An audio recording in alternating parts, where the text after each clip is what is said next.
ការប្រកួតកីឡាវាយកូនឃ្លីលើតុជ្រើសរើសជើងឯកថ្នាក់ជាតិប្រចាំឆ្នាំ2025បានដំណើរការប្រកួតជាផ្លូវការនៅអគារដំបូលទូកក្នុងពហុកីឡដ្ឋានជាតិអូឡ িম্প ិកគណៈមន្ត្រីជំនាញសហព័ន្ធចាត់ទុកថាជើងឯកឆ្នាំនេះគឺជាវេទិកាកីឡាដ៏សំខាន់ក្នុងការស្វែងរកនិងដុសខាត់ធនធានកីឡាករវ័យក្មេងចាប់ពីអាយុ12ឆ្នាំឡើងសម្រាប់បង្កើតកម្លាំងជំនាន់ថ្មីឆ្ពោះទៅគោលដៅធ្វើជាម្ចាស់ផ្ទះការប្រកួតកីឡាយុវជនអាស៊ីឆ្នាំ2031នៅកម្ពុជាលោកហេងសុជាតិអគ្គលេខាធិការរងសហព័ន្ធកីឡាវាយកូនឃ្លីលើតុកម្ពុជាបានឲ្យដឹងថាការចូលរួមរបស់កីឡាករកីឡាករនេះក្នុងជើងឯកថ្នាក់ជាតិឆ្នាំ2025មានភាពផុសផុលខ្លាំងជាពិសេសក្រុមយុវជនដែលមានចំនួនកើនឡើងគួរឲ្យកត់សម្គាល់បន្ទាប់ពីសហព័ន្ធបានបន្តបំផុសស្មារតីនិងលើកទឹកចិត្តឲ្យយុវជនចូលរួមហ្វឹកហាត់និងប្រកួតប្រជែងយ៉ាងសកម្មអគ្គលេខាធិការរងរូបនេះបានបញ្ជាក់បន្ថែមថាឆ្នាំ2025សហព័ន្ធមើលឃើញយ៉ាងច្បាស់ពីសក្តានុពលរបស់កីឡាករក្រោមអាយុ16ឆ្នាំរួមទាំងកុមារចាប់ពីអាយុ12ឆ្នាំឡើងដែលត្រូវបានចាត់ទុកថាជាគោលដៅសំខាន់សម្រាប់ការបណ្ដុំបណ្ដាលរយៈពេលវែងដើម្បីឲ្យស្របតាមលក្ខខណ្ឌអាយុក្នុងការចូលរួមការប្រកួតកីឡាយុវជនអាស៊ីឆ្នាំ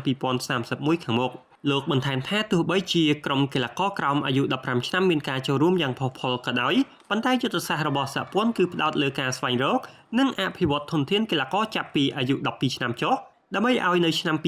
2031កីឡាករកីឡាករនីទាំងនោះមានអាយុស្ថិតនៅក្រោម19ឆ្នាំនិងអាចចូលរួមប្រកួតប្រជែងតាមលក្ខខណ្ឌអន្តរជាតិចំពោះការប្រកួតកីឡាវាយកូនឃ្លីលើតុជ្រើសរើសជើងឯកថ្នាក់ជាតិនិងពានរង្វាន់សហព័ន្ធលើកទី4ប្រចាំឆ្នាំ2025ត្រូវបានរៀបចំឡើងក្នុងន័យលើកស្ទួយវិស័យកីឡាគួបផ្សំការអប់រំសន្តិភាពនិងការរួមចំណែកអបអរសាទរទិវាសន្តិភាពនៅកម្ពុជាព្រមទាំងខួបអនុស្សាវរីយ៍លើកទី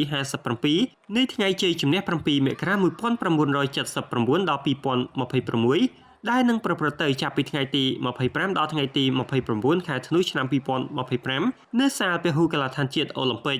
ចំពោះវិញ្ញាសាប្រកួតសហព័ន្ធបានដាក់ឲ្យកីឡាករកីឡាករនេះចូលរួមប្រកួតប្រជែងលើជ័យលាភីតាមក្របខ័ណ្ឌផ្សេងៗរួមមានក្របខ័ណ្ឌក1អាយុ15ឆ្នាំឡើងមាន3វិញ្ញាសាគឺប្រកួតជាក្រុមបរោះប្រកួតជាគូបរោះនិងការប្រកួតឯកតជនបរោះម្នាក់ទល់នឹងម្នាក់ក្របខ័ណ្ឌក2យុវជនអាយុ15ឆ្នាំចុះមាន3វិញ្ញាសារួមមានប្រកួតជាក្រុមយុវជនក្រោម15ឆ្នាំប្រកួតគូយុវជនក្រោម15ឆ្នាំនិងប្រកួតឯកតជនក្រោម15ឆ្នាំវិញ្ញាសាឯកតជននារីម្នាក់ទល់នឹងម្នាក់មួយវិញ្ញាសា